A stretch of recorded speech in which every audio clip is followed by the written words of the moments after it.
Well, we'll just have to find I just wanted to ask that while the music got dramatic, and I think they will actually. I think they probably should.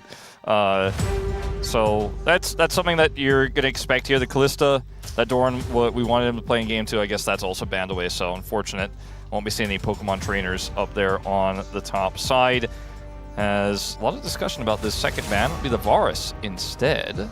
So trying to push Guma's champion pull out. He gets the camera shot there. He's not looking too happy about it so far, but still early on in this draft, and these are very commonly banned 80 carries. They take away Morgan's Rumble here in that second ban. This is really interesting though, because does this force T1 to pick like a Xayah early or a Lucian early? I think they will probably pick his champ in the first rotation because obviously it gets thinned out pretty quickly as an Annie ban. It's pretty surprising to see. The Jace is still available, and for T1's final ban, we'll see what their look is going to be. It could just be a Scion ban, I think, or a Yorick ban. Feels pretty safe right now into Bro. Nefiri is the other top-tier jungler that's left available that we've seen Oner crush on. They're going to ban that Scion, so they're knowers. Yeah, I think this is a smart move, taking that one away from Morgan, something that he has been able to have decent impact on. But I think like Nefiri first pick could be the thing like you were talking about. I do feel like it's a bit of a trap, but Talia is very strong, so that one makes some sense. Closer's best champ. We won't talk about some of those Weaver's walls, but in terms of the seismic shoves and where he needs to be on the map and where he is on the map and where he's able to set up single target, blow up, has been great. His laning phase has been great. Also, it denies Faker's Azir, puts him most likely on the Ahri, which is still a very scary pick. They can play Ahri Nefiri here if they would like to. But still, I think I'd prefer Faker on Ahri than Faker on Azir. I would in this draft as well. And they agree. So that will get locked in. The Nefiri is likely to follow. I think there's a world where you could play Viego, but not probably going to happen in this case. Oner wants to play something that he's already well-versed on and is incredibly safe. Yeah, the Shaco's probably it. That's what I was thinking as well. I would have liked to see it. It would have been very fun. It would have been definitely deceiving. Yeah. I do like it. We could have then read the Shaco lore. Yeah, he hovered the Shaco clone. I knew it. It wasn't actually really going to happen. As this is not a surprise to anyone.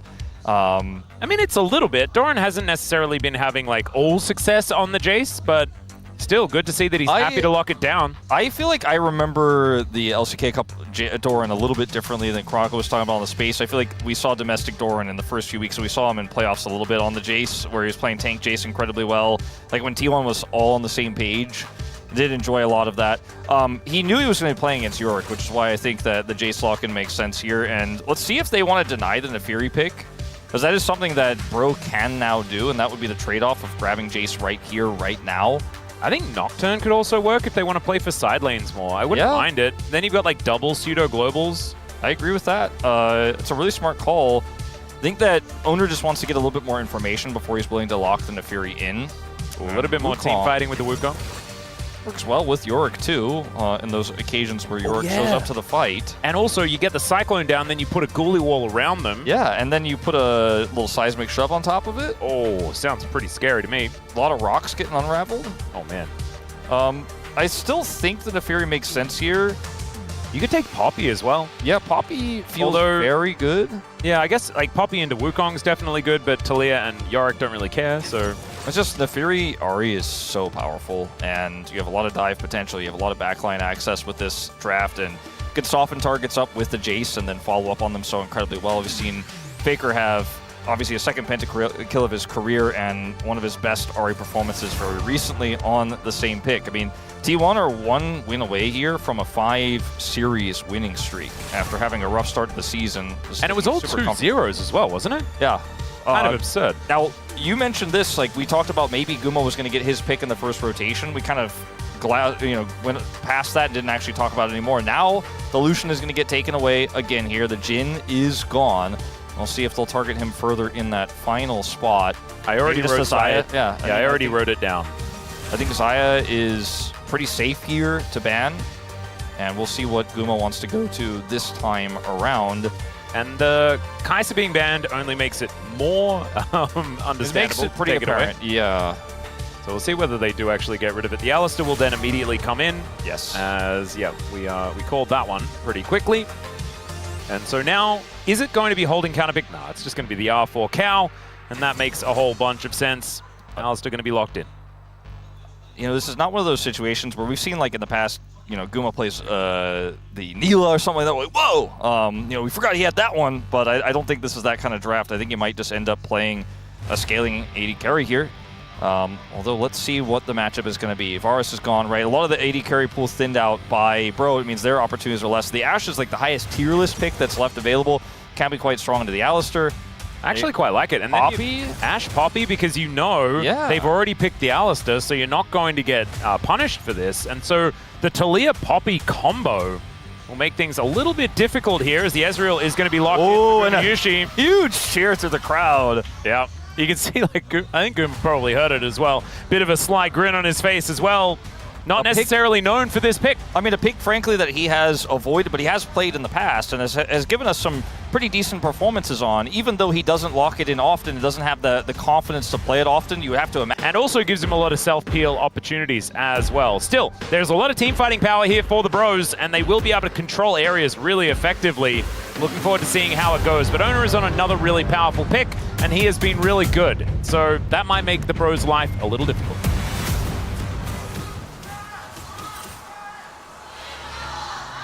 소환사의 협곡에 오신 것을 환영합니다. All right, here we are, ladies and gentlemen. And that is, like, that's the true Akami skin. It's a little bit corrupted, but I think it's about the closest that you can get. Thank you, Oner, for that one. As the Bros moving in for a little bit of an engage to start us off. I just want to go and zoom in on Oner and have a look at this this Neferi skin. I do like the hot dogs, but I'm such a Akami fan that I just prefer that skin. Yeah, I agree. I've given my whole case. Yeah, you've had a spiel on that one. That's one that we definitely share.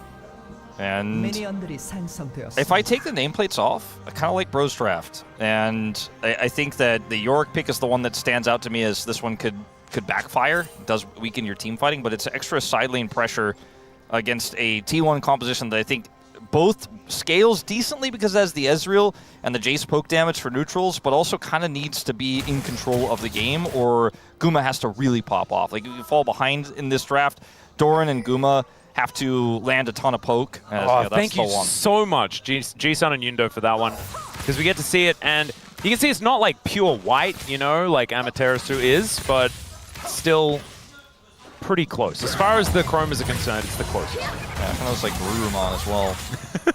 We've got to get the Digimon in there. Yeah. Let's see how this lane goes, because Ashe versus Alistair, feeling pretty good. Poppy also can be quite strong in the early laning phase, but Keria going to look to be aggressive. There's another headbutt out, as Hype spending most of this lane just running back. But you can see, not exactly getting a whole lot of power until level 2, level 3. And that is exactly where T1 make it to. As level 2 first. Actually going to zone Bro away from... No, not the next one as well, but they almost missed out on experience of one of those melees. In fact, they did. Actually pretty cool, though, to see that headbutt from Keria affecting the level 2, getting them that angle, pushing Hype away. It's actually pretty clean. And guarantees on level 2, and now they can start looking to put the pressure on further with the Ezreal. Bulk shot, spots out Oner, gives them the good old thumbs up. You like to see that. Important information to have. Those are, once again, aggressive laning, working in his favor, but dead even in CS. Yeah, nothing really to worry about here, as the Jace is on a 5-game losing streak. Kind of crazy. Especially with King and Zeus on that list. Yeah. Zeus especially from the last series. A bit of a have struggle. The best performance, exactly. Yeah. Keeping an eye on this bottom lane as level 3 is hit here for Keria. Good steadfast presence, though. Will interrupt the combo. That's just otherwise, though, Alistair is a pick that we've talked about for years as it kind of auto-loses lane, but it has just been so stable. I think both, some of the buffs to the picks that we're seeing with it, like Ezreal, have made it a little bit easier to play out, but I think teams have really figured out how to stave off the pressure better with the Alistair, and we're just seeing it win lane so much. And it's Keria, so... Yeah, and it's also against a Poppy, right? So you're also not going to be in a position where you do a whole lot of winning if you are on the Poppy. You have to use the terrain. It's quite challenging when the other team knows that you have that limitation. So, good measured play from Keria. Well, this is a bit cute. Okay, never mind. He's just going back. So, Doran not going to get punished or anything like that for his positioning, but Oner is going to double scuttle, and there's not a whole lot that the Bros can do about it. Teleport back in from Doran. And so a lot of the lead is going to be this jungle, as Oner will be able to just clear out a whole bunch more. Also able to go back, grab his wolves before he goes back home. We'll see what he can actually put together there as Croco with a rock and a sword. Both junglers pinging where their jungle opponent will likely be to their team. It's pretty cool to see. They're both exactly correct. Oner pings the Krugs where Croco is heading. Croco pings the Gromp where Oner is heading. So both teams very aware of where the junglers are despite not having vision. Just love to see like little things like that from pro gamers where they're able to track the pathing incredibly well. I think Hype as well, being able to spot which camps are up and which aren't on the minimap, on the map as well, as Polo looking to come in and deny Faker here. He doesn't actually have level 6 as the Ignite is ticking down, Threaded Volley needing to be flashed. And so Faker not going to die, but is going to be in a little bit of trouble. No teleport available either as a seismic shove just barely misses. Man, Faker, such good reaction on that flash. Ends up getting punished for his positioning there, but does not die. He's just so quick. No matter how long this guy has played, he is not going to lose. So those core mechanics. Yeah. But still down a flash now. Doesn't feel great. Successful gank there from Palu. And Keria in position, not able to find a follow-up onto Closer. There's a lot of vision for T1 in the river and near the Raptors. Like, they had so many wards there, so I guess that Palu was able to avoid that on his way over his door and almost gets ghoulied. Yeah. Jace is very good at dealing with the ghoulie wall. You can just accelerate your shock blast, and you only needs like a few shots and it goes down. Sorry, you press your acceleration gate button in, the W. Yes. Yeah. Not acceleration gate, because that's the other. That's the other one. Yeah, that's the Z. There's AoE down. Oner cannot necessarily win this 2v2 here. He's actually just going to go untargetable and run away. That was a peculiar move there, but Doran does stave off the pressure. No dragon attempt here by T1 as Bro just... Nice shove. For some pressure more. Faker's flash still down. He used his charm. Charm doesn't actually hit onto anything at all, but Oner is moving in here. Threaded Volley doing a fair bit of work as Croco just trying to bide his time as now Faker getting on in there, and Croco is in so much trouble. He flashes, he finds the Q, and the monkey will live. The doggos don't find the daggers either, and Closer is now looking to finish off Oner if he can. Keria comes in, and that is going to be the cow saying no to all these shenanigans. Wow. A lot of animals in the mid lane, but a big win for the bros. Flash Q from Croco, and Doran's in trouble now. Wait, the flash forward, the ghoulies, the maiden, are they going to be able to get the kill? That little ghoul, it's not going to be enough. Okay, whoa. Okay, the Lord and Savior of the bros, not quite able to get a solo kill, but that is definitely a better look for Morgan. Yeah, but it is a Jace out of the lane, and he's going to be able to pick up at least a plate here. Doran is going to miss a ton of experience and gold here on this wave as well. Morgan very happy with the exchange. He knows Doran doesn't have teleport. Would have been happier, of course, if that ended up being a kill. He's picking up a pretty significant lead, and it's really only Guma's Ezreal that has a gold lead right now here for T1 anywhere.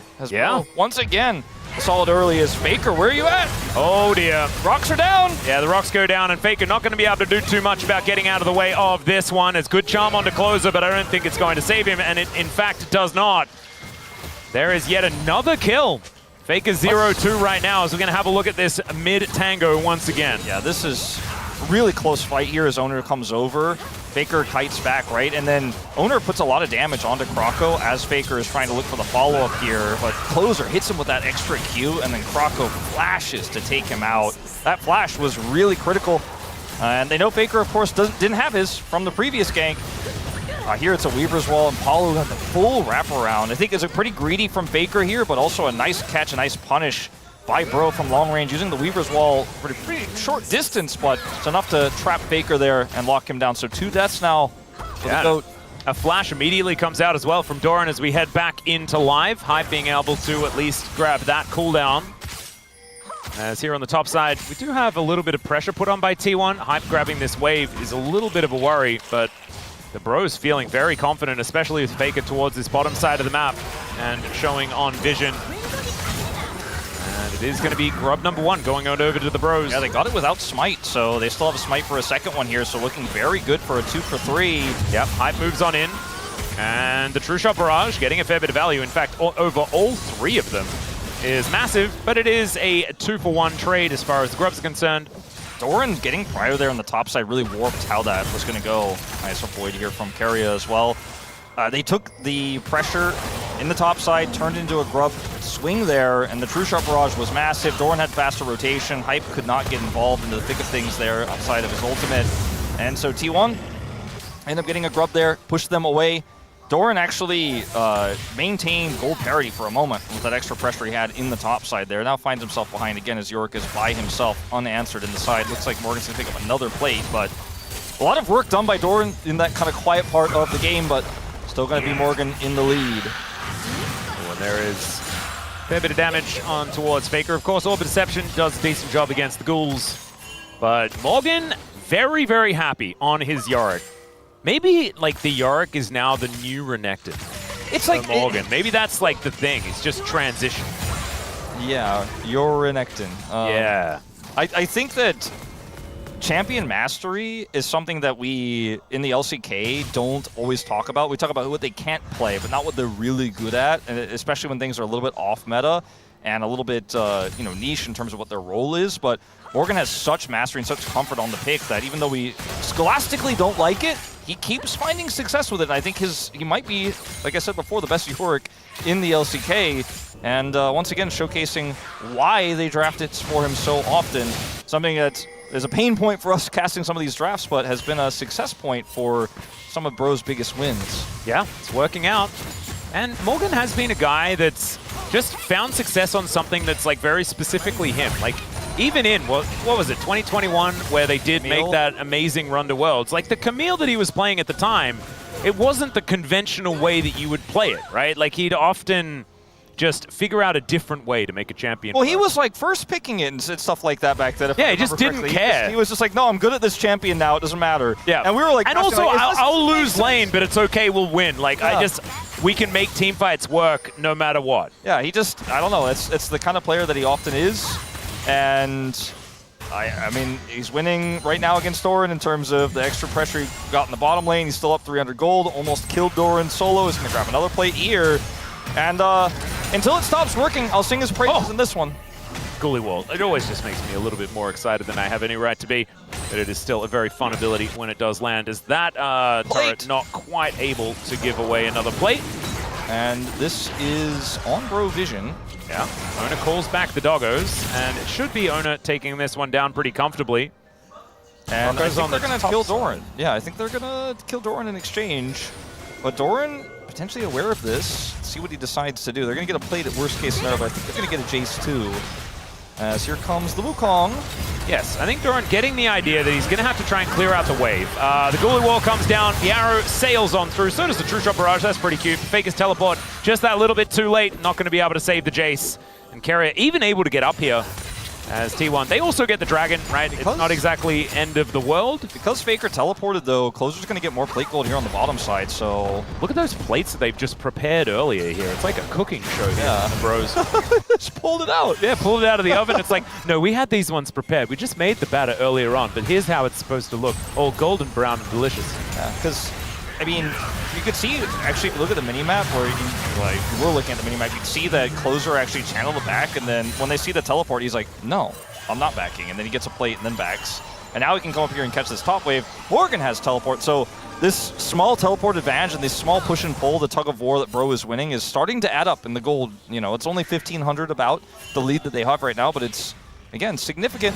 A lot of that's on the York, so, you know, your results may vary, but well, I mean, they're making it work. He's getting pressure on the map, and they're utilizing it well. It is also very important for a split push side lane champion to be ahead. Otherwise, you definitely do nothing. You know. So investing into the Yorick is something that they will have to do. Hype misses that CS, but it was hiding behind the turret, so it gets a bit confusing there. Still, the Bros playing slow, and I think that's totally fine. Yeah. About 1.3k going to be the lead here. Looking to try and lock down some feats of strength. Need a couple more objectives if they want to make that one happen.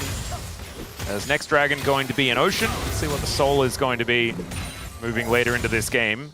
Faker, looking for that first item still, is significantly behind. Closer has been trying to patch up some of the top side.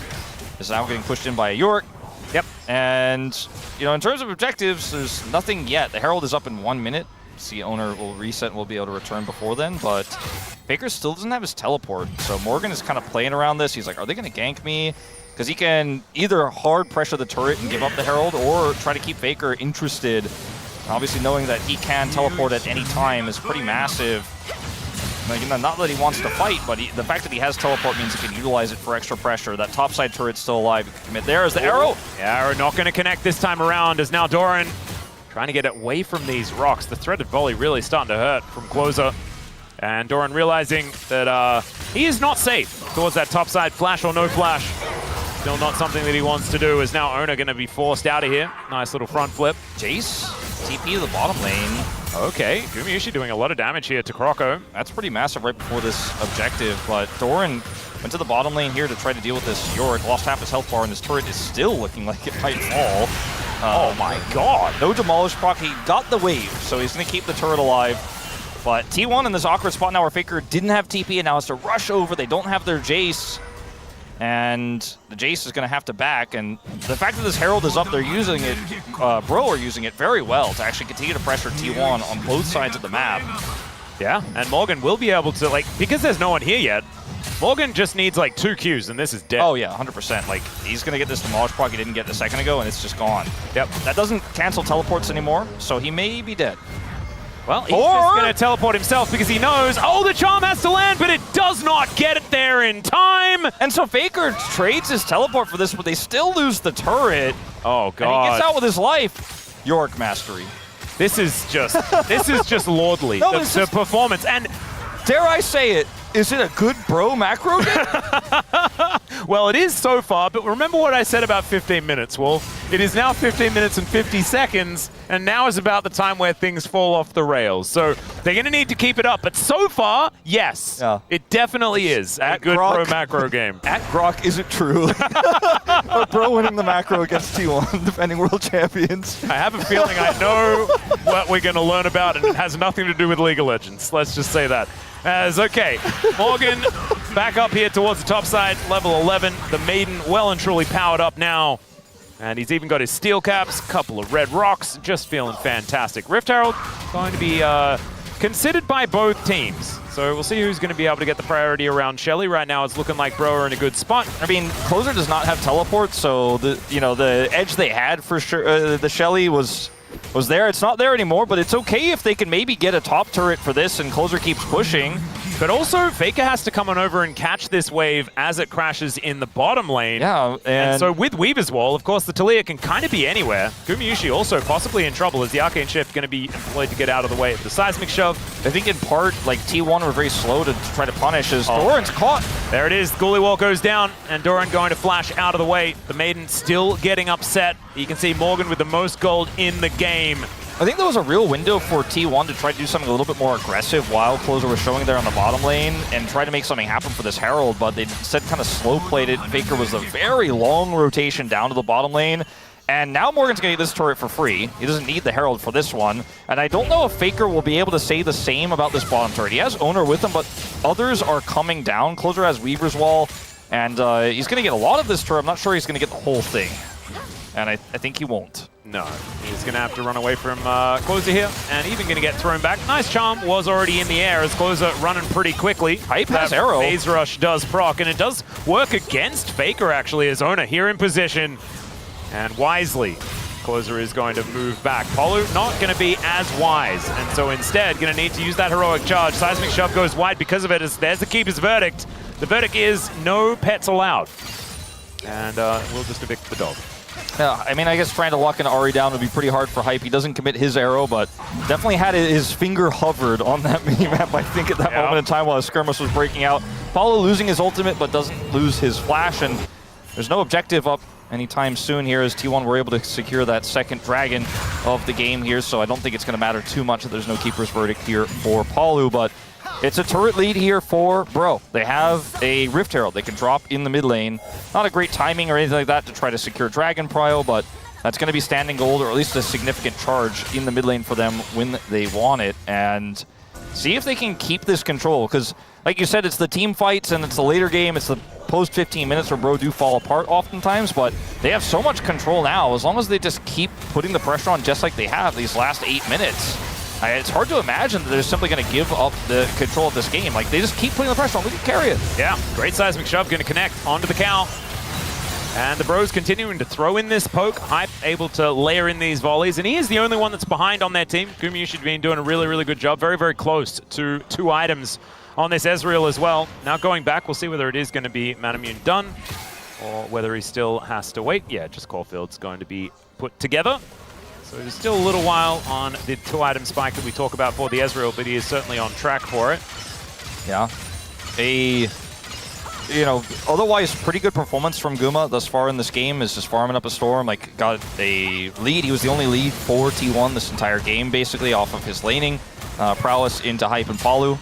And, he's about to become a real big threat and potentially the main character figure for T1 if they're going to get back into it. Because, like I said, if you don't have map control, that poke from Doran and Guma has to land, and the Ezreal is such a big part of that consistent poke to try to fight your way into objectives for the team fighting that T1 is so known for. So, heavy weight on Guma's shoulders if they want to get another 2-0 for the 5-game winning streak.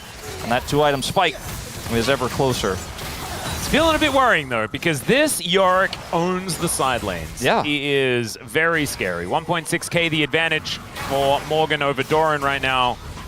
And so the Jace not necessarily working out. Ghost blading towards this bottom lane. Will be able to possibly put the final dent into this outer turret in the bottom lane. It's going to help T1 out as far as Global Gold is concerned, and they're by no means too far behind as far as that is concerned. It's just looking forward to the rest of this game.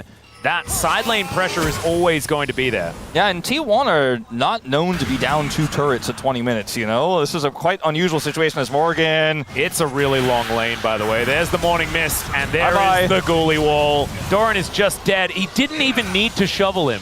Solo kill. Yeah, that was, well, it was more of like a 5-person kill because there was like 3 Ghoulies, a Maiden, and a Yorick. Arrow missed. Solo kill. Well, I mean, that's actually what it was. If Hype stole the kill with the arrow, I don't know if we'd feel good or bad about it. I think we'd just have a giggle. Yeah. That's probably where I'd be at. As, yeah, Morgan's like, okay, my minions are better than yours, Morgan. I mean, he's so big. He has Shojins. Yeah, look at this. He kills him if he doesn't He's able W. to flip out of there. But now it's Gumayusi's turn. Faker comes in. Great sidestep. I think Morgan is definitely dead, but he's demonstrating that he's pretty scary. Gets a bunch of his health back. He's running around in circles. The Ghoulie Wall is cute. And the Maiden is going to go down. So Maidenless and dead is Morgan, but Otacon is also dead. Yeah, I liked it when he killed Doran. That was the good part. The rest that was the good part. Was kind of cool because they got Otacon. It looked a little bit funny, but so many people have to come to deal with the side lane pressure threat. That is exactly what you want with your side laner. If Doran dies again, then it's 100% worth, as he has to go in because he knows that he's dead. Good flash comes out there, but Closer puts himself in. The Cyclone from Croco is extraordinary, and they just keep the doggo in the sky, and Closer survives. Yeah, untarget all this! Yeah, exactly, as the turret also goes down, as the cannon minion acting as the 6th man on the rift. Oh man, the slow comes through here. Morgan. He's and the arrow just spectating.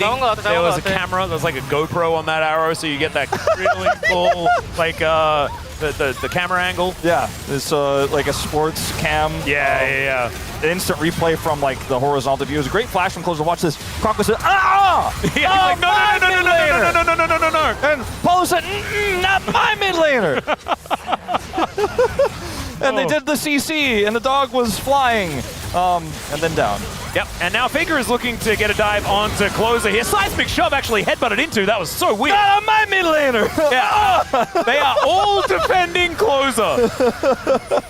Saving Private Closer. That's kind of the way here for the Bros, I guess. And so many T1 members top side, and guess who's on the bottom side? Split pushing and looking for an inner turret with Demolish procs at the ready. It's my man Morgan. Yep, and now Doran is fighting Croco. I think my money's on Croco if it's a fair 1v1.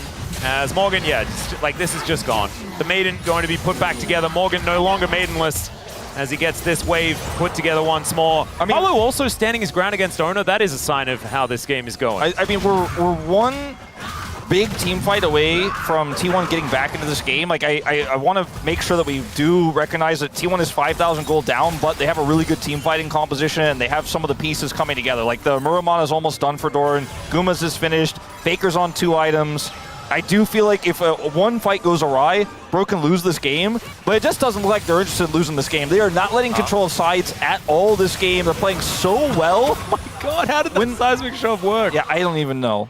나이스야. 너무 잘했는데? Wow. Nice, you did a really good job back there. And the thing is, like, how Bro are playing and how well they're playing around denying T1's catches, I feel like they're feeling themselves right now. Like they've reached the penultimate Bro like confidence and coordination. And also I don't see the way back into the game for T1 unless they make a mistake. Oh, there's a flash forward as over the wall goes Croco. He's got another section of Cyclone here. I'm pretty sure there it is. He uses it to make his escape. The seismic shove delivers the dog over towards the Bros. And they will say thanks for that one. It's not the hot dog this time around, but they're going to still say it's delicious as Doran looking to try and finish off Polu here, but he's made it to safety. And T1 without their jungler now. And the Baron is spawning in 10 seconds time. All right. It's not really the T1 control of Baron spawn angle. It's against T1 try to do Baron, which is also a little bit of a scary prospect. Guma does not have summoner spells. Palu running as fast as he can. They're trying to burst this one down, and even Morgan's getting involved, but this is a scary angle here for Bro. Yeah, Bro really want the turn, and they are going to find it here as down goes the Talia. Morgan gets in amongst it, though, as the Ghoulie wall is down. Palu looking to try and make something happen. The flash forward from Hype's crazy, but it just might work. As down goes Gumayusi in that backline. Morgan is making sure no one else can get in here. And it is Doran and Guma both on the ground, and the Bros, they can go back to the Baron if they'd like, but maybe it is just heal yourself back up and just do the do-si-do again. Yeah, I think resetting is probably the play as we're going back to how Croco got Guma's sums here with the help of Hype. It's a trade of flashes, but Guma doesn't have his flash for the upcoming fight, is able to get over the wall here, and T1 trying to go back. I mean, they take so much damage. The control here that Bro exercise and the coordination is like, I don't know, this is a different team than what we've watched for most of the season. Here, though, I think the Baron call is a bit greedy, but they pull off of it. Closer does end up getting burst out. This time they can't protect their mid laner. But then Guma, without flash here, is pretty exposed, pretty vulnerable. Doran tries to go in for the heal. And the flash is so intense. Yeah, Hype really just saw it, and he was like, look, no, we're going. Somebody said Ezreal no flash, and he said, well. Me neither. Yeah. We're in a game state where Guma is still basically the only lead on T1. Guma's Ezreal is not the problem, and it's the side lane problem. It's the 1-4 Jace that's so behind, and the fact that this Yorick just keeps pulling T1 around. T1 is the tennis ball that Bro keep pulling from side lane to side lane. And now looking for more onto Faker. Good charm. Yeah, and now Faker is kind of in a box. They do put the wall down, but the seismic shove going to pull him back, and man, he had absolutely nowhere to go. Down goes the Fox Lady. I mean, who's going to deal with Yorick now, by the way? Morgan's level 16. I don't really have anyone to elect for that one. Is Polu going to stop Oner from getting on top of him? And would you pick the inhibitor turret? Can you think the inhibitor turret can deal with Morgan? I don't think so. I don't think this inhibitor turret's got it, man. I don't think so. Doran is shoveling, man, and he's shoveling strongly. Doran comes on over. He's going to stop the inhibitor itself from going down. Morgan is digging T1's grave, and I think he's about 5.8 feet deep. Well, Croco's grave might also be there, as never mind, they aren't going to push any further forward. Closer here towards the top side, just dealing with the wave. Hype doing the same thing in mid, and they're making the map feel very small on the side of T1. Let's have a look at this catch onto Faker once again. Yeah, it's a really nice Weaver's Wall. Faker's charm here denies Closer's follow-up, but there's just not enough T1 here. Way too much, bro. Paul and Croco are still able to collapse, and everyone rotates up anyways. So that means Yorick gets an inhibitor turret, and they're just outpacing T1. I did not have it on my official LCK bingo card that Bro would out-macro T1 with Yorick in Game 2 of this series, but I guess I'll put the X in right now. And when you have a lead like this in side lane pressure, it's not like T1 are playing badly. There's just not much they can do when Bro don't make mistakes and play the macro game perfectly, using the Talia so well. Well, Faker is, speaking of caster curses, they are real. And the arrow going to connect onto Keria, who uses the ultimate to deny it. So down goes Closer. Polo going to taxi on the crab and does manage to evict the doggo. But the Bros now in a whole lot of trouble. One after the other, they are going down. As at least it was the decoy that fell there. The flash charm going to be able to pick up Croco, but the Ghoulie wall will just deny. Oner able to front flip his way out.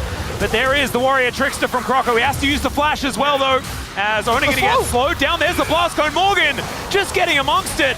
And he puts a Ghoulie wall down. That's going to make sure that T1. even the Maiden survives. I mean, there's a potential Baron angle here if they're confident enough to do so. Yeah, Croco is still up, but you're right. With 3 versus 5, I don't think Bro can fight for it. I just don't think Croco can reasonably get there. I think they have enough damage here at this point. Shojin is done for Guma to burst this one down. We're going to see the teleport coming through, but it is a Yorick. Keria is holding the line here on the edge. Pipe can't get through, and T1 off of the skirmish will take the Baron. Yep, teleport going to come in from closer. We'll see how many Barons they can actually take off the map, off the back end of this one. I think Doran is definitely dead, as they're just trying to work out whether they can get anyone else. So here's the consolation Jace, and T1 absolutely happy. I wonder if Bro could just push this naked inhibitor in the bottom lane and try to take that out before T1 can get reset here. Send somebody down there. Faker teleports to the turret. Arrow. Yeah, going to get the ulti out of Faker. Should mean that this inner turret is going to fall down. So against the flow of play, Bro going to be able to at least get this one back. The Rebel Baron power play getting closer and closer to the negatives. As there's 2 Cloud Drakes, by the way, already picked up in a row here for the Bros. And they're looking for Soul Point. This is just Morgan now pushing the top inner turret, while the rest of the group of Bros are threatening a potential take of that inhibitor, forcing T1 to rotate over. And they do eventually go and deal with that Yorick as it all starts off here. The closer ends up getting caught. If I was talking about how he's been playing this Talia so well inside. It ends up being a really long and extended fight, though, with some attempted saves here. It's going to be a really long replay, so the crux is many Bros die, and it's a really cool Ghoulie wall and slow by Morgan, who gets betrayed by Croco, almost blast cones him to his death. But it's a really good flash here from Faker, hits the charm. Morgan comes over for the Ghoulie wall assist. The Cyclone is really well placed here. And this actually really helps Bro come over to go for the contest. They don't deny the Baron, but they kill Doran and get a good push themselves. So T1, not with a whole lot of power after this play, but they do pick up the Baron for themselves. That's some gold they grab, but it was not the decisive team fight I think they were looking for. You can see it's a small dent in the gold grab here, but T1 have a lot more work to do to get back control of this one. They absolutely do. So it's not quite working out for this Rebel Baron power play just yet, as we do have like a minute 15 on that one. Still some work to be done. But the problem is that Bro have such a good side laning composition that it's so hard for T1 to actually get these side lanes in order so that they can win out, even with a Baron. And that's kind of nuts, right? Like, that's the power you get with the Yorick. They got the Jace to the, like, 1% health bottom turret, but he can't kill it. The Yorick deals with it. Now Doran's just alone inside. Almost got the turret. Good try. Deary me. Well, there goes the shield. You don't have turrets. Heroic charge comes on in. Weaver's Wall going to block him off, so that is just a free kill onto the Jace. I mean, there's turrets everywhere for Bro. Like, T1 only got the mid turret. Every other turret is alive. So Doran has to go so deep and like, can't kill the turret. Then he's just cut off by a Weaver's Wall, and that's the inhibitor. You know, it's just stuff like this that is Bro running circles around what is it, a very attempted Baron power play, but barely in the positives. Faker picks up that top side turret, their second of the game. But Bro are like, cool, it's your Baron. We're getting more. Inhibitor down, and now threatening the mid inhibitor turret as Faker returns home. But this is the end of the Baron, and it's not a positive. It's not. And the arrow going to connect on to Keria, who doesn't press the ulti button, holds onto that one intelligently as well. There's now Morgan throwing out some mist, but as you can see, it's Hype getting to work on the second inhibitor for the Bros. And the base is getting so small here for T1. They just don't seem to have too many answers for Bro just closing in and breaking their stuff. They just can't get a true 5v5 team fight because they're always a man down. They're always, sometimes multiple members down, trying to kill this Yorick. And we've seen Morgan do this on other picks. We've seen him do it on Jax. We've seen him do it on Camille, where he's just this insane raid boss side laner.